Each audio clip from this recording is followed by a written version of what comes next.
A'udhu billahi minash shaitanir rajim, bismillahir rahmanir rahim. Salam alaikum à toutes et à tous. J'espère que vous avez passé une très bonne semaine, Inch'Allah ta'ala, que tout se passe bien pour vous. Donc du coup aujourd'hui ça va être notre 8e épisode sur la biographie du prophète alayhi salatu wassalam, sur As-Sira an-Nabawiyya. Donc comme d'habitude, je commence par vous la présentation de l'ensemble du programme dans les détails. Et ensuite, au fur et à mesure, j'expliquerai tous les événements de cet épisode. Comme d'habitude, ça va nous prendre approximativement 50-55 minutes. Sur certaines questions, je vais rentrer dans les détails, tandis que pour d'autres, je vais essayer de survoler seulement les événements qui se sont produits durant la vie du prophète alayhi salatu wassalam. Donc, comme vous pouvez le voir aujourd'hui, on va s'intéresser à principalement les grands ennemis, les grands bourreaux de Quraysh envers les faibles. La semaine dernière, on s'était intéressé à la posture du clan du prophète alayhi salatu wassalam envers ce dernier, comment il l'avait traité, qui est-ce qui l'avait protégé, quelle est la relation que le prophète alayhi salatu wassalam avait avec son oncle Abu Talib. Aujourd'hui, on va plus s'intéresser du coup à Quraysh en tant que chef de la Mecque et leur posture, leur position envers les personnes qui n'avaient absolument aucune personne qui pouvait les protéger. Donc quand j'ai mis les faibles, comprenez bien ici, cela fait référence aux esclaves et aux personnes qui n'avaient pas de protecteur, ce qu'on appelle en arabe al-mana'a, littéralement les personnes qui interdisent le mal envers une autre personne. Et enfin, on va s'intéresser à l'année 5 de l'apostolat prophétique, quand le prophète alayhi salatu wassalam a donné l'autorisation à un groupe de compagnons de quitter la Mecque à cause des lourds préjudices qu'ils subissaient et de se diriger vers la terre de la Habasha ou la terre d'Abyssinie avec le Négus. Donc on va rentrer dans les détails principalement sur les persécutions physiques qu'ont subies un grand nombre de compagnons et également quelles étaient les postures des différentes personnes qui ont pris part à l'émigration, que ce soit le prophète alayhi salatu wassalam, également le Négus, et vous allez voir également les émissaires de Quraysh et la réponse de Ja'far ibn Abi Talib, le frère de Ali ibn Abi Talib. Donc commençons sans plus tarder avec la présentation détaillée du programme.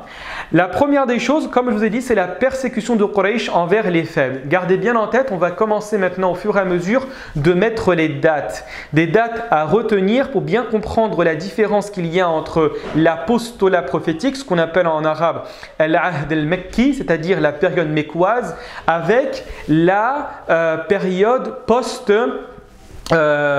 émigration, ce qu'on appelle en arabe al-ahd al-madani, c'est-à-dire le moment où le prophète alayhi salatu wassalam s'est établi à Médine, il possédait un État, il possédait une communauté et vous allez voir que les relations à Quraysh vont radicalement changer. Pourquoi? Parce que le prophète alayhi salatu wassalam possédera une armée, parce que le prophète alayhi salatu wassalam possédera des défendeurs et un endroit où il pourra faire ce que Dieu lui a demandé d'accomplir.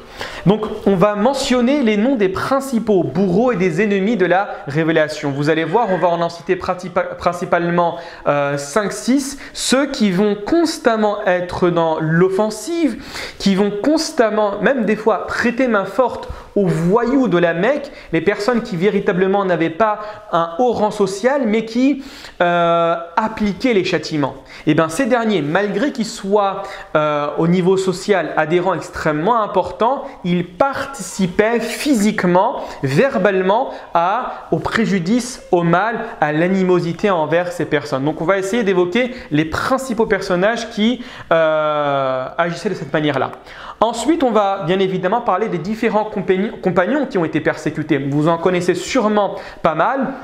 On va essayer d'évoquer les plus importants d'entre eux, Bilal, Ammar, Soumayya, Yasir, etc. Mais également des personnes qui ne sont pas très connues dans la tradition prophétique et qui ont subi des persécutions extrêmement difficiles, extrêmement lourdes. Enfin, on va également parler d'Abu Bakr. Qu'est-ce qu'a fait Abu Bakr envers ces personnes qui étaient persécutées? Qu'est-ce que le Coran a dit concernant Abu Bakr? Non pas de manière nominale, mais de manière implicite concernant ce grand compagnon du prophète alayhi salatu wassalam. Ensuite, on va parler de la première émigration vers l'Abyssinie. Parce que, comme vous allez le voir, il y a eu 2 émigrations à la même année vers la terre d'Abyssinie. Donc nous, on va s'intéresser à la première émigration à l'année 5 de l'apostolat prophétique. On va voir que le Coran a donné une autorisation à ces derniers pour pouvoir quitter la ville de la Mecque et rejoindre la ville, pour pouvoir rejoindre la terre d'Abyssinie via la mer. Et que, effectivement, les compagnons et à leur tête le prophète n'agissaient exclusivement que lorsque le Coran leur donnait la permission. D'accord? Parce que certaines personnes peuvent se demander, mais pourquoi le prophète n'a pas quitté la Mecque? Pourquoi il n'est pas parti à Taïf, à Médine, un peu plus loin, etc. Non, le Coran donne des ordres et le prophète est tenu de les respecter à la lettre. D'accord? Et vous allez voir qu'il y a un verset coranique qui va commencer à mettre les jalons sur la possibilité de quitter la ville de la Mecque, une ville où la persécution est forte, elle ne s'arrête pas et qui va toucher les plus faibles d'entre eux. Ensuite, on va parler de Ashama al-Najashi ibn Abjar, d'accord, qui est le Najashi, qui est le Négus. Vous allez voir qu'on va parler rapidement de cette personne-là qui, comme le mentionne Abu Daoud dans ses Sunan, est une personne qui a embrassé la foi, qui en apparence n'était pas musulmane, mais puisque le prophète a parlé en bien de cette personne-là, et en plus le prophète a réalisé la prière mortuaire sur ce dernier, vous allez voir qu'il rentrera dans la catégorie des personnes qui ont accepté la foi sans voir le prophète. Ensuite, on va parler bien évidemment des immigrés. Qui sont les personnes qui ont quitté la Mecque pour pouvoir rejoindre l'Abyssinie? Donc là, faites attention, c'est la première émigration. Mais vous allez voir qu'un événement va avoir lieu et qui va faire en sorte que ces immigrés-là, qui étaient en petit nombre, vont faire marche arrière pour pouvoir rejoindre de nouveau la Mecque. Donc c'est ce que je vais évoquer, la prosternation des associateurs et le retour. Ici, je ne rentrerai pas trop dans les détails, je vais vous mentionner le hadith qui a été rapporté par le Bukhari, extrêmement connu, celui qui a été rapporté par Abdullah ibn Mas'ud, et quel est le problème de cette prosternation et pourquoi ces derniers ont suivi le prophète dans l'injonction divine de se prosterner. Très bien. Ensuite, on parlera bien évidemment de la deuxième émigration, d'accord, toujours vers la terre d'Abyssinie, dans la même année de l'apostolat prophétique. Deuxième émigration qu'il faut garder en tête, qui est beaucoup plus importante que la première. On va voir le nombre de participants pratiquement triplé, d'accord, qui va être par contre refusé par Quraysh et qui va envoyer, qui va dépêcher sur place des émissaires pour demander au Négus ou au Najashi de refaire venir ces derniers vers la Mecque, d'accord? Donc, on va bien évidemment parler du nombre d'émigrés. On va également parler de ce que je viens de vous dire, le complot de Quraysh pour faire retourner ces personnes à la Mecque parce qu'ils ne voulaient pas, ces derniers, que leur réputation soit ternie, que leur réputation soit mise à mal en disant que les personnes qui vivent à la Mecque sont des personnes qui vont faire du mal à des individus qui ne partagent pas la même religion. Donc, en gros, on peut appliquer le mal, on peut torturer, on peut brimer des personnes au sein de notre État, mais à l'extérieur, il faut garder la réputation. C'est un petit peu comme je vous ai dit la dernière fois, l'histoire qui se répète, c'est pratiquement similaire dans énormément de pays où la réputation est très importante. Très bien. Donc, on va également parler de la plaidoirie des émissaires de Quraysh avec le Négus ou le Najashi, et par la suite, on va analyser, je vais vous le lire dans sa totalité, il n'est pas très long, ne vous inquiétez pas, la plaidoirie de Ja'far ibn Abi Talib, l'un des meilleurs discours qui est même étudié en langue arabe. Pour information, dès lors que vous allez apprendre la langue arabe de manière un peu plus intense, vous allez voir qu'en général, on étudie constamment la plaidoirie de Ja'far ibn Abi Talib tellement qu'elle est belle, tellement qu'elle est structurée, tellement qu'elle va rassembler les principaux fondements, les principaux principes de l'islam. Vous allez voir que étymologiquement et également linguistiquement, elle est très très belle. Et effectivement, par la suite, à la fin, on va voir quelle était la décision du Négus. Est-ce qu'il a décidé de livrer ces musulmans aux émissaires de Quraysh, ou bien il leur a donné l'asile et la possibilité d'adorer Dieu sur sa terre comme il le désire. Donc commençons tout d'abord avec la persécution de Quraysh envers les faibles. La première des choses, comme je vous avais dit, c'est que nous allons nous intéresser aux différents bourreaux et ennemis de la révélation. Le principal qu'il faut connaître, celui que vous allez voir constamment sur le devant de la scène, qui va participer à l'ensemble de la persécution, qui va participer à l'ensemble de la campagne d'animosité envers le prophète alayhi salatu wassalam, est ce personnage, Abu Jahl. Il faut le connaître sur le bout des doigts, raison pour laquelle vous allez voir que je vais parler de lui avec une certaine largesse. Non pas dans le sens du bien, mais dans le sens où on va essayer d'évoquer quels sont les versets coraniques qui ont parlé de ce personnage et pourquoi le prophète alayhi salatu wassalam l'a appelé Abu Jahl, littéralement le père de l'ignorance, alors que son nom, initialement, avant l'apostolat prophétique, était Abu al-Hakam, comme je vous avais mentionné dans une vidéo précédente, c'est-à-dire le père de la sagesse. Donc on va essayer de voir quel était son comportement, comment il agissait avec les faibles et comment il agissait même avec le prophète alayhi salatu wassalam. Donc son nom est Amr ibn Hisham, de la tribu des Banu Makhzoum. Ça, il faut le connaître, d'accord? Amr ibn Hisham. Et gardez bien en tête son nom pour la semaine prochaine. Pourquoi? Parce que vous allez voir que le prophète de l'islam, alayhi salatu wassalam, va faire une invocation en sa faveur. Et il faut bien garder en tête son prénom de Amr, parce que le prénom va être inclus dans le contenu de l'invocation du prophète alayhi salatu wassalam. Ensuite, ce qu'il faut savoir, c'est que son surnom, à savoir Abu Jahl, a été attribué par la bouche du prophète alayhi salatu wassalam. Lorsque ce dernier a vu les agissements d'Abu Jahl, ses contraintes, son mal, sa persécution envers les plus faibles, le prophète alayhi salatu wassalam l'a appelé Abu Jahl. Et c'est un nom qui a été répandu au point où on a oublié son véritable nom, à savoir Amr ibn Hisham. Concernant ce personnage également, il faut savoir qu'il représente le pharaon de cette communauté. Effectivement, c'est un hadith qui remonte au prophète alayhi salatu wassalam. Certains ont critiqué la chaîne de transmission, mais sinon dans la généralité, les savants de la biographie du prophète alayhi salatu wassalam acceptent ce hadith-là. Ce hadith-là évoque le moment où Abu Jahl est décédé pendant la bataille de Badr, d'accord, par les mains de Abdullah ibn Mas'ud, d'accord? C'est lui qui a, pendant la bataille de Badr, tué Abu Jahl. Et là, le prophète, alayhi salatu wassalam, dès qu'il a entendu l'annonce de sa mort, a dit que c'était le pharaon de cette communauté. Ici, ça renvoie bien évidemment à l'époque de Moïse, avec bien évidemment le pharaon Amenhotep III. Très bien, on continue. Également, ce qu'il faut savoir, c'est qu'Abu Jahl interdisait au prophète alayhi salatu wassalam le fait de prier au sein de la mosquée sacrée et il le menaçait en plus de cela. Il disait: mais est-ce toi, ya Mohammed, qui va m'interdire? Est-ce toi qui va me faire peur? Toi et ton Seigneur, vous n'avez absolument aucune possibilité de me faire du mal. Pourquoi? Parce que moi, je possède le clan de la Mecque le plus important. Et regardez qu'est-ce que Dieu va dire par la suite. Les versets qu'il va révéler dans la sourate Iqra, Iqra bismi rabbika alladhi khalaq. À la fin de cette sourate-là, regardez qu'est-ce que Dieu dit. As-tu vu celui qui interdit à un serviteur d'Allah, ici c'est bien évidemment, ça parle du prophète, de célébrer la salat? Vois-tu s'il est sur la bonne voie ou s'il ordonne la piété? Vois-tu s'il dément et tourne le dos? Ici, tous ces versets font référence à Abu Jahl, qui a menacé le prophète alayhi salatu wassalam. Ensuite, Dieu dit dans la même sourate: ne sait-il pas que vraiment Allah voit? Mais non. S'il ne cesse pas, nous le saisirons certes par le toupet. Le toupet d'un menteur et d'un pécheur.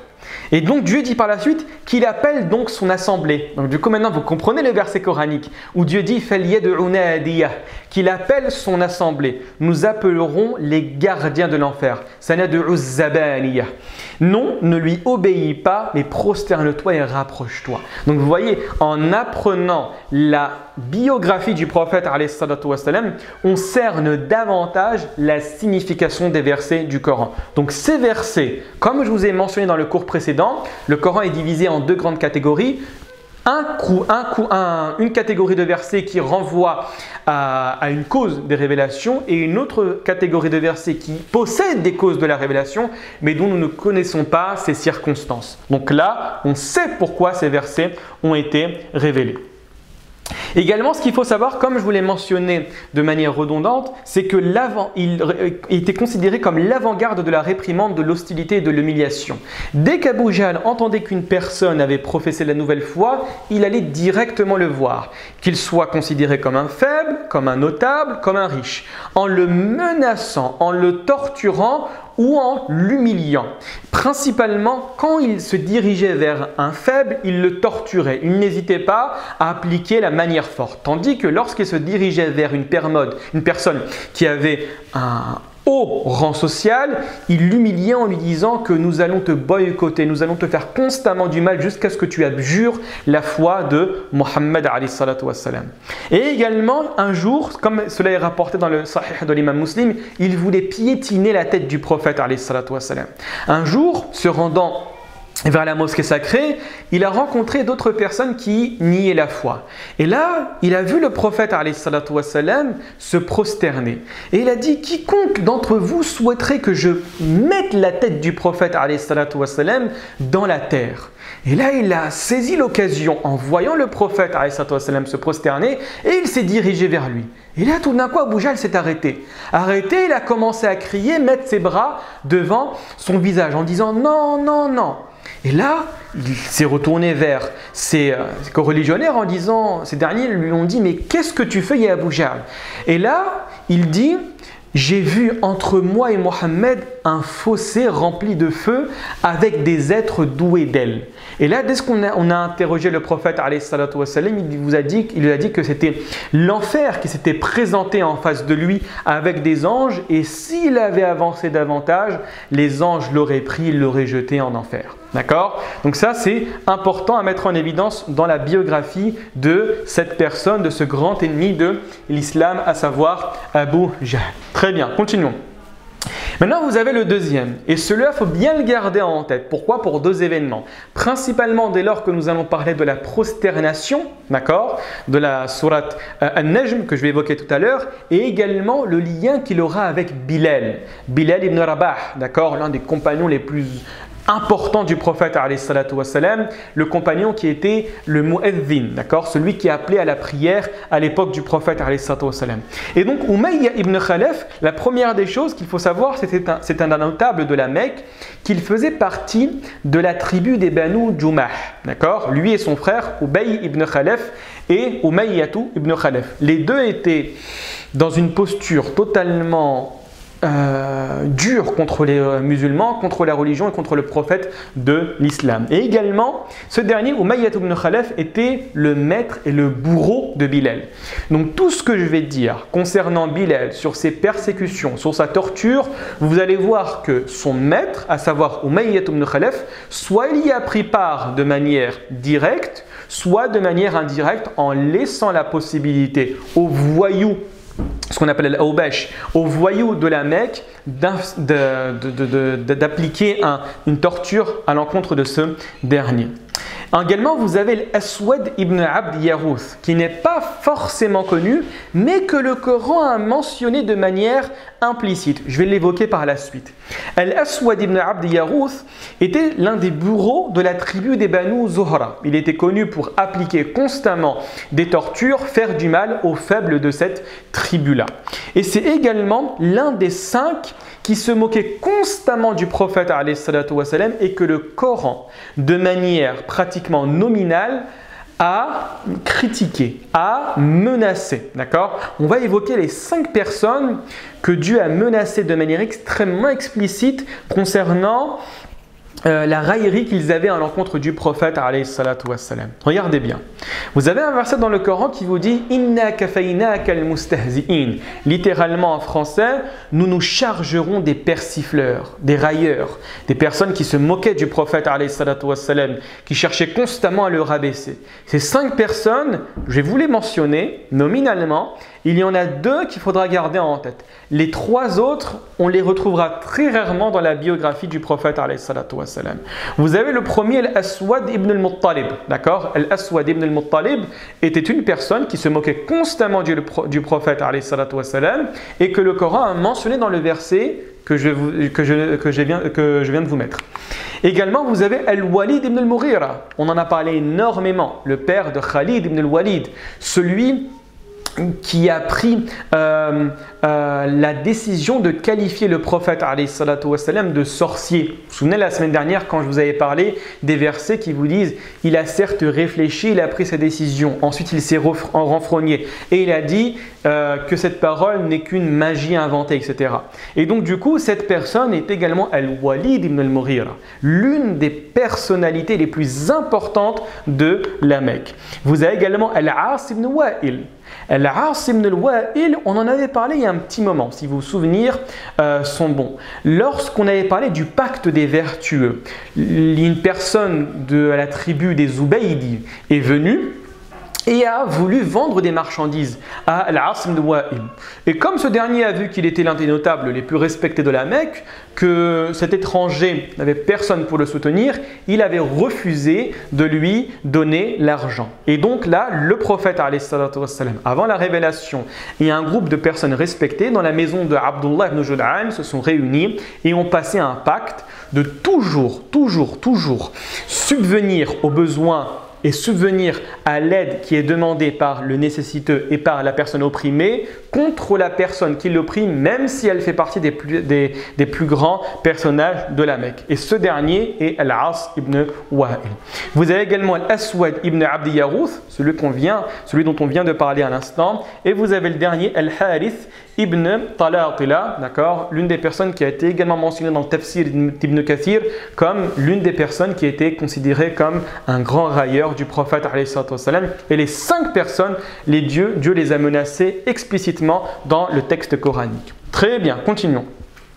Maintenant, on va s'intéresser aux différents compagnons qui ont été persécutés par ces derniers ou par les voyous de la Mecque, ceux qu'on envoyait et qui agissaient conformément aux directives des notables de la Mecque. Donc vous avez tout d'abord Uthman ibn Affan, je pense que vous le connaissez tous, le 3e calife de l'islam, le gendre du prophète alayhi salatu wassalam, également l'une des personnes les plus riches des compagnons du prophète alayhi salatu wassalam. Uthman ibn Affan qui a comme surnom Dhun Nurayn, celui qui a de lumière. Pourquoi? Parce qu'il a été marié à Ruqayya, ensuite à Kalthum. D'accord? À Kalthum, les 2 filles du prophète alayhi salatu wassalam, les 2 qui sont décédées. Et là, vous aviez son oncle, l'oncle paternel de Uthman ibn Affan, qui le mettait dans des feuilles de palmier qu'il faisait disparaître à l'aide du feu. Donc en gros, il l'enfumait, excusez-moi du terme, il l'enfumait dans des feuilles de palmier et le torturait de cette manière-là. D'accord? Ensuite, vous avez bien évidemment Mus'ab ibn Umayr. Alors pour les personnes qui ne connaissent pas Mus'ab ibn Umayr, c'est le paragon, c'est l'archétype de la personne qui a vécu dans le luxe, qui a vécu dans l'argent, qui a vécu dans les bonnes commodités et qui a préféré, au nom de sa foi, de rejeter tout cela pour pouvoir vivre en conformité avec sa religion.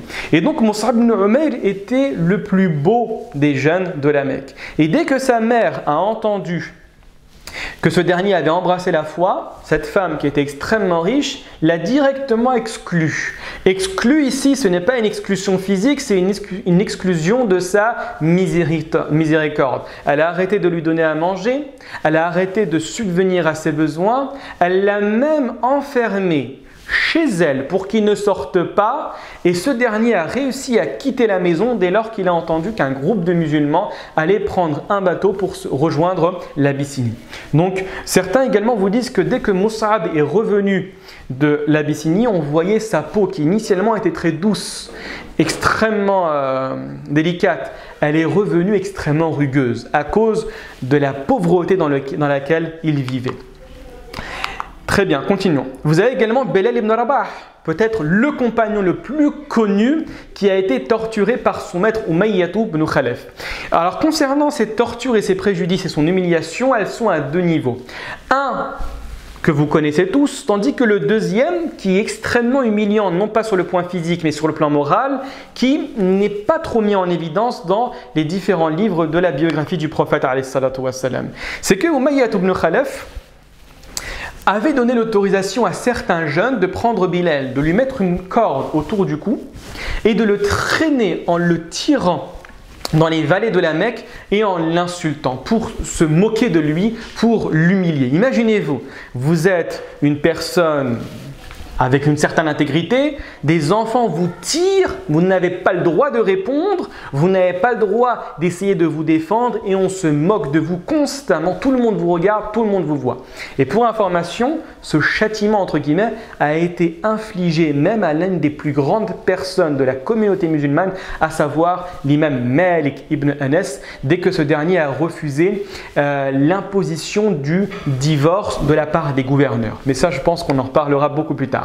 Et vous avez également Umayyah ibn Khalaf qui a décidé d'en finir avec Bilal. Et donc il le sortait. Vous savez, pour les personnes qui sont déjà parties faire la Umrah ou qui ont déjà fait le Hajj, le soleil de midi à la Mecque est insupportable. Il est extrêmement dur. Vous ne pouvez pas marcher pieds nus. Et donc qu'est-ce qu'il faisait? Il sortait à ce moment-là avec Bilal, il le couchait sur son dos. Il le forçait à rester sur le sable brûlant comme ça. En plus de ça, il prenait une énorme pierre qu'il plaçait sur son ventre. Et là, Umayyah ibn Khalaf était devant la tête de Bilal en lui disant « Ya Bilal, abjure !»« Oh Bilal, je n'arrêterai pas tant que tu n'insulteras pas le prophète, tant que tu n'insulteras pas Mohammed ou que tu parleras en bien de Lat et de l'Uzza, en gros des idoles de la Mecque. » Et là, Bilal a refusé constamment d'ailleurs de cette manière-là. Et il répétait constamment qu'une parole. Ahadun ahad, ahadun ahad. Il est unique, il est unique. Et à ce moment-là, un être extrêmement important est venu, à savoir Abu Bakr, et dès qu'il a vu cette scène extrêmement difficile, a décidé de libérer Bilal en offrant à sa place un autre esclave beaucoup plus jeune que lui, beaucoup plus vigoureux que lui, beaucoup plus fort que ce dernier. Et Umayyah ibn Khalaf, en face de cette persévérance de Bilal, a décidé d'accepter cet échange. Vous avez également Ammar et ses parents, l'histoire la plus touchante concernant la persécution des pauvres de la Mecque. Ce qu'il faut savoir sur Ammar, c'est qu'il était effectivement une personne faible dans le sens social du terme, mais le pire de tout ça, c'est qu'il était constamment torturé en la présence de ses deux parents. D'accord? Et donc, vous avez son père, Yasir, qui était un homme d'un certain âge, qui n'a pas survécu aux persécutions, à la torture et qui est mort devant son fils Ammar. Vous avez également la mère de Ammar ibn Yasir, Soumaïa, qui est considérée comme la première martyre de l'islam. Pourquoi? Parce que Abu Jahl, comme ces derniers faisaient partie de la tribu des Banu Makhzoum, de la tribu d'Abu Jahl, c'est ce dernier qui participait activement à leur torture. Et là, voyant le courage de Soumaïa et le refus total d'abjurer sa foi, il a décidé de prendre une lance et, excusez-moi du terme, de la planter dans ses parties intimes. Et imaginez ça, devant son propre fils. Et Soumaïa était une femme extrêmement âgée. Elle n'était plus une jeune femme. Donc elle est décédée et elle est considérée comme la première martyre de l'islam. Et un jour, alors que le prophète alayhi salatu wassalam passait devant Abu Jahl qui torturait Ammar, Yasir et Soumaïa, et vous savez, le prophète alayhi salatu wassalam ici ne pouvait pas intervenir à l'exception de la parole. Et il leur a dit « Sabran ala Yasir fa inna maw'idakumul jannah » Patience, ô famille de Yasir, car votre rendez-vous n'est autre que le paradis. Vous voyez ce que je veux dire? Donc ça, c'est une bonne annonce sur terre de la destination finale de ces derniers, à savoir Ammar, Soumaïa et Yasir, le fait qu'ils rentreront au paradis. Ensuite, vous avez effectivement Ammar. Et Ammar, comme vous le savez sûrement, lui, il venait de voir sa mère mourir. Il venait de voir son père mourir. Et donc là, les tortionnaires se sont dirigés vers lui en disant « Ammar, nous n'allons pas arrêter de te torturer tant que tu ne parles pas en mal de Mohammed ou que tu parles en bien de nos divinités. Et là, sous la contrainte, malheureusement, Ammar a cédé à leur demande. Il a cédé à leur demande en parlant en mal du prophète Mohammed et en parlant en bien de leur divinité. Et donc là, ces derniers ont laissé Ammar. Et Ammar est parti voir le prophète à tête baissée, extrêmement gêné, extrêmement avec une grande timidité, en disant « Ya Rasulallah, ils n'ont cessé de me faire du mal jusqu'à ce que je dise du mal de toi. » Et là, le prophète a dit « Ya Ammar, comment as-tu trouvé ton cœur à ce moment-là » Et le dernier a dit « Je l'ai trouvé rempli de foi, tranquille avec la foi et l'islam. » Et là, le prophète a dit « Fa'in aadu fa'ud » Et s'il recommence, ya Ammar, recommence toi aussi. Et à la suite de ces tortures, Dieu a révélé ce verset dans la sourate Nahl, sourate 16, les abeilles. Quiconque a renié Allah après avoir cru, sauf celui qui a été contraint, alors que son cœur demeure plein de la sérénité de la foi, mais ceux qui ouvrent délibérément leur cœur à la négation, ceux-là ont sur eux une colère d'Allah, ils ont un châtiment terrible. Donc ici, qu'est-ce qu'on comprend de ce verset-là? Que tout ce qui va découler de la contrainte, Dieu ne le prend pas en considération. Et ça, c'est important. C'est que dans les grandes lois de la législation musulmane, vous avez un principe. Ce principe est mentionné par ce verset-là et également par le hadith d'Ibn Abbas qui a été mentionné par l'imam al-Nawawi dans ses 40 hadiths où le prophète alayhi salatu wa salam dit « Inna Allah tajawaza an ummati al-khata'a wa nisyan wa mastukrihu alayh » C'est-à-dire que Dieu ne prend pas en considération pour ma communauté la faute, l'erreur et tous les actes qui vont découler de la contrainte. Donc la personne, bien évidemment, qui est soumise à la torture a le droit d'abjurer sa foi, mais seulement de manière verbale. Tant que le cœur est tranquille, tant que le cœur n'est pas touché par les paroles qui vont sortir de sa bouche, il n'y a absolument aucun problème par rapport à cela. Très bien, on continue. Ensuite, vous avez également un compagnon, Abu Fukayha, qui a été torturé également par les notables de la Mecque. Lui, qu'est-ce qu'on faisait? On le mettait tout nu et on mettait une pierre sur son dos et on le couchait sur le désert, sur le sable extrêmement brûlant du désert de la Mecque. Vous avez également Khabbab ibn al-Arat. Khabbab ibn al-Arat, il faudra le garder en tête dès lors qu'on va parler de la conversion. J'aime pas trop le terme de conversion, mais dès lors qu'on allons parler de l'entrée en islam de Omar ibn al-Khattab. C'était la personne qui était cachée et qui lisait le Coran à Saïd ibn Zayd et Fatima bint al-Khattab, la sœur de Omar ibn al-Khattab. Et Khabbab ibn al-Arat, comme vous pouvez le voir, était un forgeron. Mais il n'était pas à la tête de son entreprise, pas du tout. C'était une personne qui travaillait pour son propre maître. Et ici, c'était une dame qui avait décidé de le torturer au fer. Ah bah tiens, puisque tu es forgeron, puisque tu travailles le fer, moi je vais prendre le fer extrêmement brûlant, ardent, et je vais le mettre sur ton visage, sur ton dos et sur tes bras. Et il faut savoir que Khabbab ibn al-Arat était l'un des compagnons qui était le plus ferme dans sa foi. Et plus on le torturait, plus il restait ferme. Au point où certaines personnes ont décidé de le dénuder totalement, d'allumer un feu et de le jeter. Et là, les versions vous disent que c'est Khabbab ibn al-Arat, à force de bouger, à force de crier, qui a éteint le feu.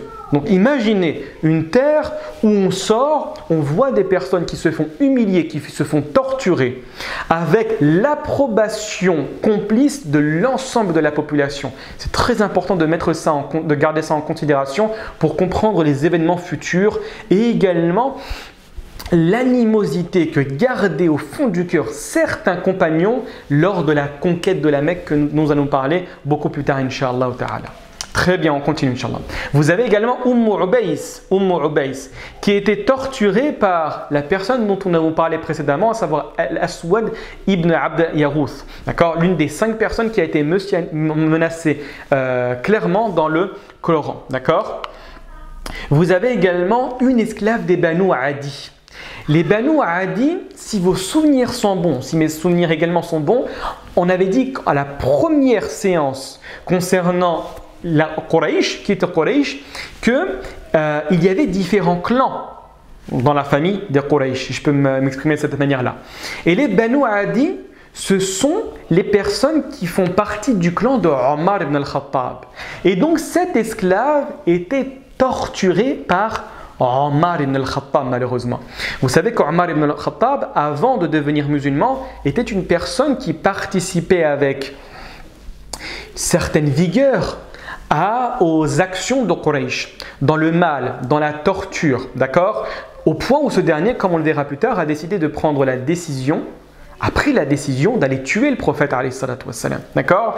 Et donc, Omar ibn al-Khattab était quelqu'un de fort, quelqu'un de puissant, quelqu'un de respecté, la frappait, il la torturait, au point où il disait: oh un tel, je ne te laisse que parce que je suis fatigué. Imaginez qu'une dame se fasse frapper, se fasse torturer sans que personne n'intervienne par une personne aussi forte que Omar. Et que cette dernière va dire, à savoir Omar, que je n'arrête seulement parce que je suis fatigué. D'accord? Donc c'est très important de comprendre la souffrance, la persécution de ces premiers musulmans. Très bien. Continuons maintenant rapidement avec le don d'Abou Bakr. Comme vous avez pu le comprendre, je pense, Abou Bakr a décidé de libérer l'ensemble des esclaves qui étaient torturés. Au point où son père, Abu Quhafa, le père d'Abou Bakr, qui n'était pas encore musulman, a réprimandé son fils en disant à la limite: si tu libérais des esclaves qui avaient la possibilité de te soutenir, mais toi tu ne libères que des faibles, que des personnes qui sont sur le point de mourir. Et là, Abou Bakr a répondu à son père en disant: mais je ne cherche pas cela de la libération des esclaves. Je ne cherche que la face de Dieu, littéralement, je ne cherche que la satisfaction divine. Et de cette parole d'Abou Bakr, Dieu a révélé certains versets dans la sourate numéro 92. Regardez qu'est-ce que Dieu dit. Je vous ai donc averti d'un feu qui flambe, où ne brûlera que le damné, qui dément et tourne le dos, alors qu'en sera écarté l'être le plus pieux, à savoir Al-Atqa. Ici, ça fait référence à Abou Bakr, qui donne ses biens pour se purifier, et auprès de qui personne ne profite d'un bienfait intéressé, mais seulement pour la recherche de la face de son Seigneur, le Très-Haut. Ici, comprenez la satisfaction, et certes, il sera bientôt satisfait. Donc là, à l'immense majorité des commentateurs du Coran, ils vous disent que ces versets-là ont été révélés pour Abou Bakr, le compagnon du prophète alayhi salatu wassalam. Très bien. Maintenant, après toutes ces persécutions, après tout ce mal qui a été subi par les différentes personnes de la Mecque, le prophète alayhi salatu wassalam a décidé d'envoyer une première délégation vers l'Abyssinie. Et comme je vous ai dit en introduction du cours, c'est que le prophète alayhi salatu wassalam n'agit que par autorisation divine. Et cette autorisation a été révélée dans la sourate numéro 39, sourate Zumar, où Dieu dit: « Dis, ô mes serviteurs qui avez cru, craignez votre Seigneur. Ceux qui ici-bas font le bien auront une bonne récompense. » Et par la suite, Dieu dit: « La terre d'Allah est vaste et les endurants auront leur pleine récompense sans compter. » Donc ici, le prophète alayhi salatu wassalam a compris qu'il y avait une possibilité de chercher un échappatoire, un lieu où ces personnes qui n'ont aucun moyen pour les protéger vont pouvoir vivre leur religion en tranquillité. Et donc là, le prophète alayhi salatu wassalam a décidé d'envoyer ces derniers vers le Négus. Ici, le Négus en français, c'est le roi d'Abyssinie. En arabe, nous l'appelons An-Najashi.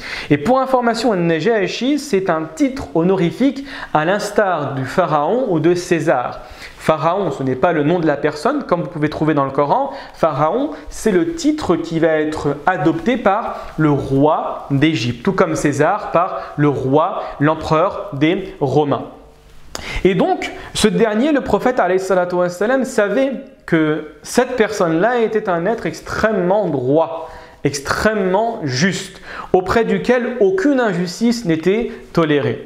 Et donc, pour être plus précis avec la personnalité du Négus, c'est le roi d'Aksum, d'accord, le royaume d'Abyssinie. Son nom complet est Ashama ibn Abjar. Ashama ibn Abjar, et donc vous avez compris que le Négus ou An-Najashi n'est que son titre honorifique. Et le prophète alayhi salatu wassalam dans un hadith dit: si vous partez en Abyssinie, vous y trouverez un roi qui ne lèse personne. C'est une terre sûre. Restez-y jusqu'à ce qu'Allah vous trouve une issue. Donc Donc là, il y a une autorisation extrêmement claire du prophète alayhi salatu wassalam, envers ces personnes de quitter la Mecque. Et pour information, ces derniers qui ont quitté la Mecque, et vous allez voir qu'ils sont peu nombreux, comme on va le voir tout de suite, ne l'ont pas fait à la vue et au su de l'ensemble de la population mécoise. Ils sont sortis de nuit, car ils savaient qu'ils allaient être pourchassés, car ils savaient qu'on leur refuserait l'accès.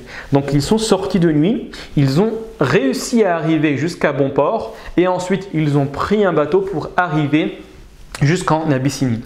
Ils étaient combien? Alors tout d'abord, quand?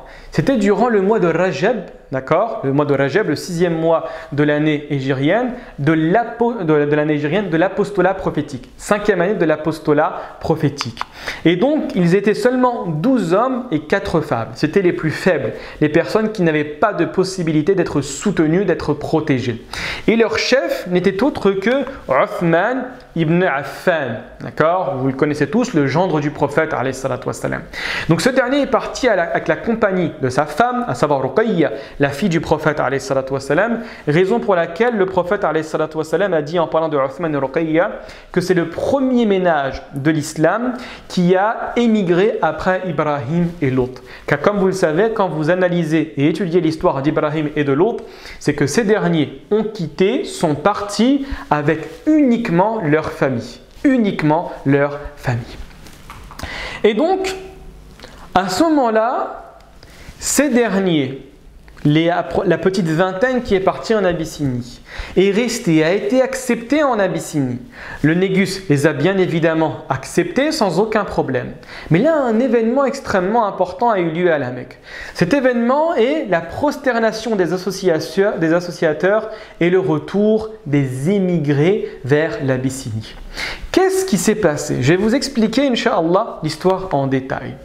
Vous avez, pendant le mois de Ramadan de la même année, à savoir l'année 5 de l'Hégire, le prophète de l'apostolat prophétique, le prophète alayhi salatu wassalam, est parti directement au sein de la mosquée sacrée. Et là, il a pris tout le monde de court en commençant à réciter la sourate numéro 53, la sourate An-Najm. Cette sourate extrêmement belle, extrêmement éloquente, a subjugué l'auditoire. Toutes les personnes, qu'elles soient musulmanes, associatrices, négatrices, ont toutes prêté l'oreille à cette lecture fabuleuse du Coran. Pourquoi? Parce qu'avant, ces derniers n'écoutaient pas le Coran. Dès que le Coran leur était révélé, répété, lu, ils criaient, comme je vous avais mentionné dans les différentes techniques de Quraïsh, pour pouvoir dévier les gens de la foi. Ils criaient, ils faisaient du bruit pour ne pas écouter les paroles de Dieu. Mais là, le prophète alayhi salatu wassalam est venu et il les a subjugués. Ils ont tous prêté l'oreille. Ils ont tous accepté cette lecture. Et donc, vous savez que la sourate An-Najm est assez longue pour information. Elle fait pratiquement 2 pages et demie. D'accord? Donc la récitation prend environ une dizaine de minutes pour pouvoir la réciter avec une récitation, ce qu'on appelle at-tahqiq, une récitation lente, belle, avec une belle psalmodie du prophète alayhi salatu wassalam. Et donc, dans le dernier verset de cette sourate-là, Dieu demande à ce que l'ensemble des personnes qui entendent ce verset-là de se prosterner. D'accord? De se prosterner. Et donc, l'ensemble des personnes qui étaient présentes, qu'elles soient, comme je vous ai dit, négatrices, qu'elles soient favorables à l'appel du prophète sallallahu alayhi wa sallam, ou en totale contradiction avec ce dernier, ils se sont tous prosternés. Et ce hadith a été rapporté par le Bukhari, selon Ibn Mas'ud, où Ibn Mas'ud dit quand le prophète alayhi salatu wassalam, a récité surat An-Najm et qu'il est arrivé au verset où Dieu demande de se prosterner, tout le monde s'est prosterné.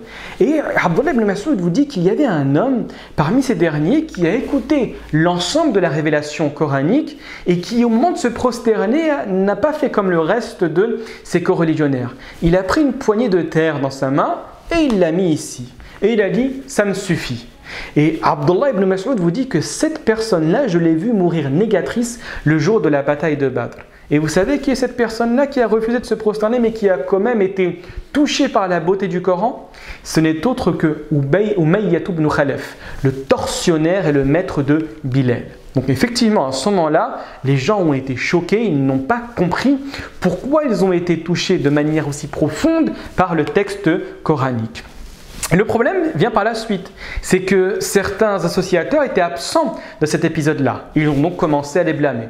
Vous n'avez pas honte, vous torturez les personnes qui refusent, qui acceptent le message de l'islam et vous vous prosternez à la demande du prophète de l'islam. Vous n'avez pas honte. Et donc, ils ont décidé de mentir. Et ils ont menti en disant « mais nous nous sommes prosternés parce que Mohammed, dans sa lecture, a fait l'apologie. Il a fait la louange de nos divinités. » Certes, le prophète de l'islam a dit ces versets-là. Pour information, ce n'est pas un verset coranique, hein, d'accord? C'est ce que vous entendez des fois, les versets sataniques, d'accord? On vous dit que le diable a fait écouter ces versets-là à certains associateurs. Ces versets-là, ils parlent de, je vais vous les traduire directement, voici les géants et les géantes, ça fait référence aux différentes idoles de la Mecque et leur intercession est certes espérée. Et donc ils se sont dit, ben tiens, puisque le prophète de l'islam accepte ces idoles-là, on va se prosterner parce qu'il n'y a pas de raison à rentrer en confrontation avec lui. C'est une histoire qui a été totalement inventée, le prophète n'a jamais dit cela. Et donc, la persécution s'est accélérée en disant que nous avons été leurrés, nous avons été arnaqués. Et donc du coup, nous allons, pour pouvoir nous venger, persécuter de manière davantage.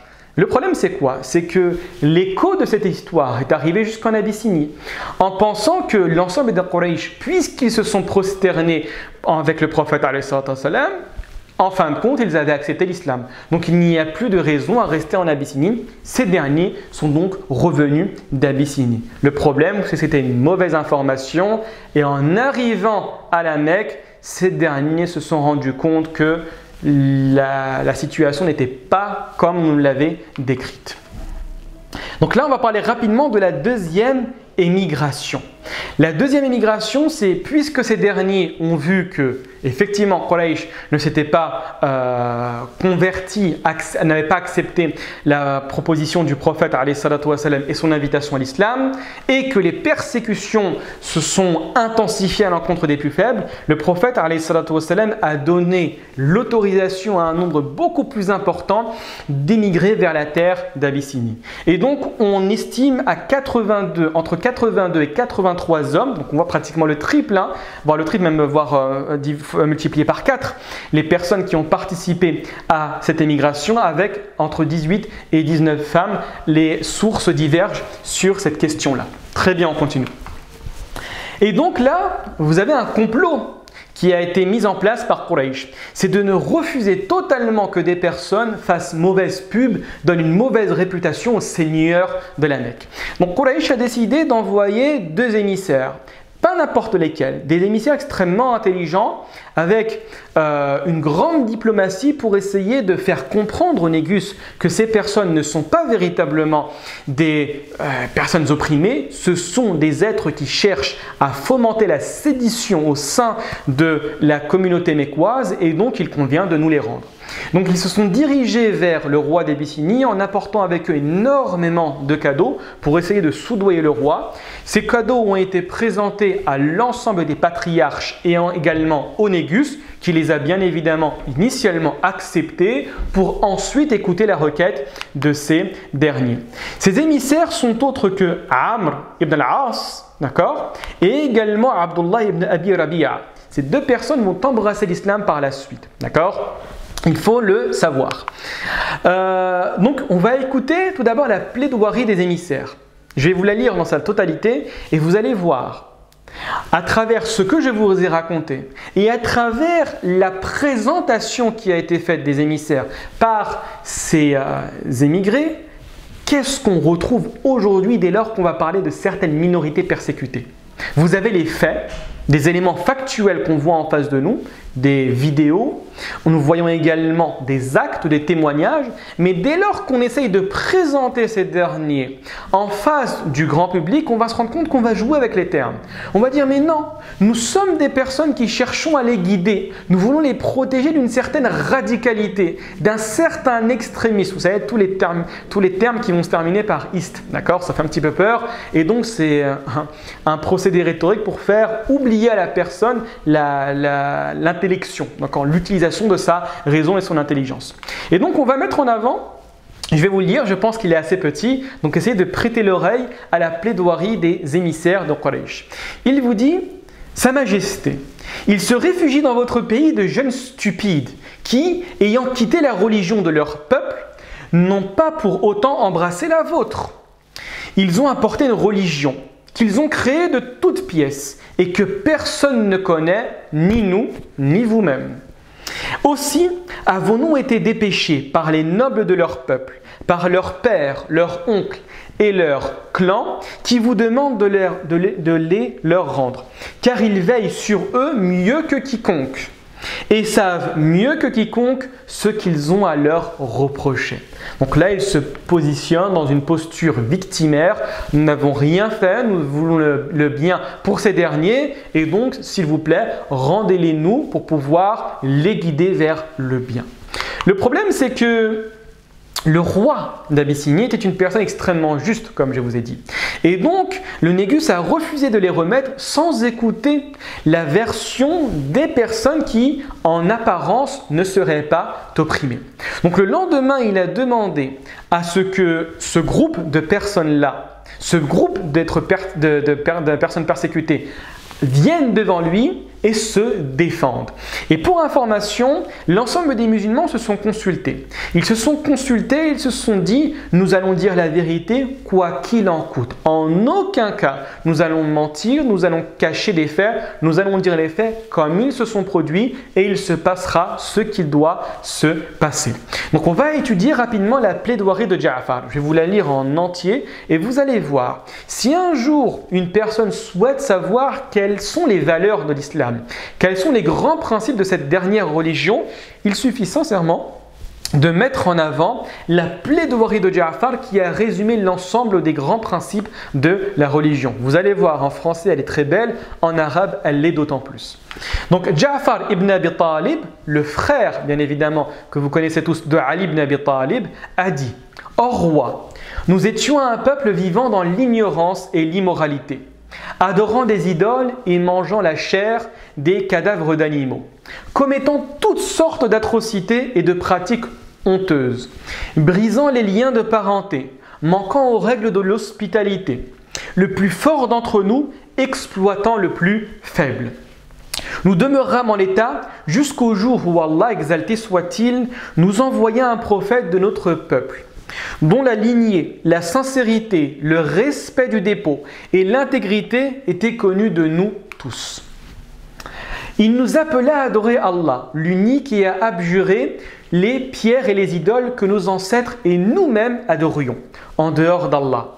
Il nous a enjoint de dire la vérité, d'honorer notre parole, d'être aimable envers nos proches, d'aider nos voisins, de cesser tout acte illicite, de s'abstenir de verser le sang, d'éviter l'indécence et le faux témoignage, de ne pas s'approprier les biens des orphelins, ni de calomnier les femmes honnêtes. Il nous a ordonné d'adorer Allah seul, sans rien lui associer, d'accomplir la salat, de s'acquitter de la zakat et d'observer le jeûne. Nous avons cru en lui et au message d'Allah qu'il nous a apporté. Nous observons tout ce qu'il nous demande de faire et rejetons tout ce qu'il nous a interdit de commettre. Suite à cela, ô roi, notre peuple nous a attaqués et infligé le plus sévère des châtiments afin de nous faire renoncer à notre religion et nous ramener aux anciennes pratiques immorales et à l'adoration des idoles. Ils nous ont opprimés et rendu notre vie impossible et nous ont empêchés d'appliquer notre religion. C'est alors que nous sommes venus dans votre pays et que nous avons choisi parmi tant d'autres avec le désir de gagner votre protection et dans l'espoir de vivre dans la justice et la paix parmi vous. Et donc, à cette magnifique plaidoirie, le Négus a pris bien évidemment la décision de laisser la possibilité à ces derniers de rester dans leur terre, d'adorer Dieu comme ils le désirent et en aucun cas il allait les remettre aux adorateurs d'idoles. Donc le Négus a demandé à ce qu'on rende tous les cadeaux des deux émissaires de Quraïsh en disant qu'ils n'en avaient aucunement besoin. Le problème, c'est que Amr ibn al-As, l'un des émissaires de la Mecque, était une personne extrêmement intelligente, qu'on appelle en arabe Dahiya. Dahiya en arabe, c'est la personne dont l'intelligence est tellement forte, tellement profonde qu'elle devient dangereuse. Et donc, il a décidé de ne pas rester sur cet échec. Il a décidé d'aller le voir le lendemain, le Négus, et de lui poser la question sur Jésus et la position des musulmans sur ce dernier. Vous savez que le Négus initialement était un chrétien, un catholique, qui considérait Jésus comme un être extraordinaire. Vous savez que la quasi-majorité des chrétiens à travers le monde considèrent que Jésus est le Fils de Dieu et c'est effectivement l'être qui est considéré comme, dans la religion catholique, être Dieu sur terre, la représentation de Dieu sur terre. Et donc, Amr ibn al-As, le lendemain, est parti voir le Négus. Al-Najashi lui a dit « Tu sais, Al-Najashi, qu'est-ce qu'ils disent sur le fils de Maryam ?» Ils disent une parole extrêmement grave. Et donc là, on a convoqué Ja'far et tous les musulmans une deuxième fois. Et ces derniers se sont encore concertés en disant « Nous allons dire exclusivement ce que le Coran dit de Jésus et de Marie. » Et donc ce dernier a décidé de lire le début de la sourate Maryam. Kaf, ha, ya, ain, sad, etc. Et par la suite, il a dit que Jésus, chez nous, était le prophète de Dieu, le messager de Dieu, la parole de Dieu, l'esprit de Dieu, et celui qui a été sélectionné par ce dernier, mais en aucun cas il y a une consubstantialité entre Dieu et Jésus. C'est-à-dire qu'il y a la même nature entre Jésus et Dieu. Vous savez que la question la plus difficile, la question la plus épineuse entre les musulmans et les chrétiens, c'est la question de la nature de Jésus. Raison pour laquelle dans le Coran, dès que Dieu parle des chrétiens, il les appelle ad-dallin, ici les égarés. Pas égarés dans le sens de l'ensemble de leur pratique, non. Égarés, c'est-à-dire absence de décision fixe et formelle sur la nature de Jésus. Parce qu'effectivement, à partir de la mort ou de l'élévation plutôt de Jésus, les apôtres ont divergé énormément sur qui était véritablement Jésus. Et jusqu'au concile de Nicée en 325, avec l'empereur Constantin, qui a décidé de prendre une décision ferme en disant qu'il y avait effectivement une consubstantialité entre Jésus et Dieu, qui a été le reflet, ou plutôt l'empreinte laissée par le paganisme. D'accord ? Et donc du coup, cette question a été largement répandue dans les différentes sphères chrétiennes, au point où, à l'époque de Najashi, on a considéré que Jésus était considéré effectivement comme Dieu. Et donc là, Najashi s'est approché des musulmans. Il a pris son bâton et il a tracé un trait par terre en disant que la différence entre la parole de Jésus et ce que votre prophète dit est à l'exemple de ce trait. Elle est extrêmement nulle, elle est infime, elle est inexistante. Et à ce moment-là, les voix ont commencé à s'élever en disant objection, en disant aberration, etc. Et donc, à partir de ce moment-là, An-Najashi a pris le choix formel de laisser la possibilité à ces derniers de rester en Abyssinie et il a embrassé implicitement la foi de Mohammed sans la divulguer à l'ensemble de ses proches. D'accord ? Ben voilà, on est arrivé du coup à la fin de ce cours. J'espère qu'il a été complet, j'espère qu'il vous a plu. J'espère également qu'il vous a permis d'apprendre de nouvelles choses.